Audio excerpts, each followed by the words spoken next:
கண்ணியமிக்க அல்லாஹ்வின் நல்லடியார்களே, முஸ்லிம்களாகிய நாங்கள் அல்லாஹுவை நம்பி இருக்கின்றோம். ஆனால் நாம் யாரும் அல்லாஹுவை பார்த்தது கிடையாது. இதுவரை நாங்கள் யாருமே அல்லாஹுவை பார்த்தது கிடையாது. ஆனால் நாங்கள் நம்பி இருக்கின்றோம். லா இலாஹ இல்லல்லாஹ், அஷ்ஹது அல்லா இலாஹ இல்லல்லாஹ். அது எங்களுடைய மிக முக்கியமான விடயம். அல்லாஹ்வை காட்டுங்க என்று ஒருவர் கேட்டால் நாங்கள் அல்லாஹுவை காட்ட முடியாது. அல்லாஹுடைய படைப்பினங்களை தான் காட்டலாம். அல்லாஹ் கைபாக, மறைவாக நம்பப்பட வேண்டிய ஒருவன் தான் அல்லாஹ். அல்லாஹ்வுக்கு சிலைகள் இருக்கிறதா என்றால் எங்களிடம் சிலைகள் எதுவும் கிடையாது. மறைவான அல்லாஹுவை நம்பி இருக்கிறோம், அவ்வளவுதான். யுமினூன பில் கைப்.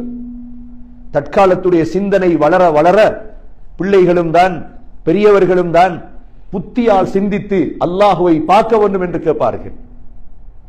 அதனால்தான் புத்தி ரீதியாக உருவாக்கப்பட்ட மதங்கள் எல்லாம் சிலைகளை உருவாக்கினார்கள், தோற்றங்களை வைத்து வணங்க தொடங்கினார்கள்.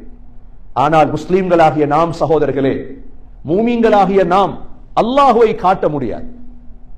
அல்லாஹுவை பார்க்கும் நாள் வரும் இன்ஷா அல்லாஹ். கியாமத்துடைய நாளையில் அல்லாஹுவை எல்லோரும் பார்க்கலாம். இரண்டாவதாக நாங்கள் நம்பியதுதான் சகோதரர்களே மலக்குகள். ஆமன்து பில்லாஹி வ மலாயிகத்திஹி. மலக்குகள் என்ற ஒரு படைப்பை நாங்கள் நம்பி இருக்கின்றோம். இந்த மலக்குகளும் அல்லாஹுடைய ஒரு படைப்பு தான்.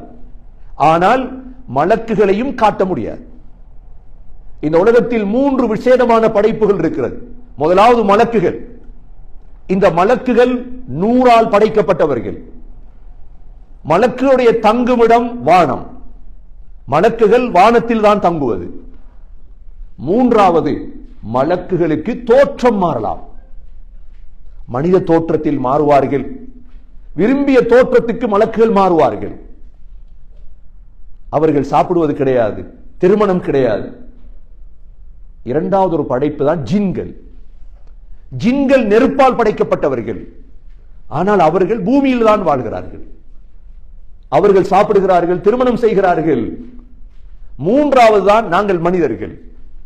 நாங்கள் மண்ணால் படைக்கப்பட்டவர்கள். நாங்கள் மலக்குகளையோ ஜின்களையோ எங்களுக்கு பார்க்க முடியாது.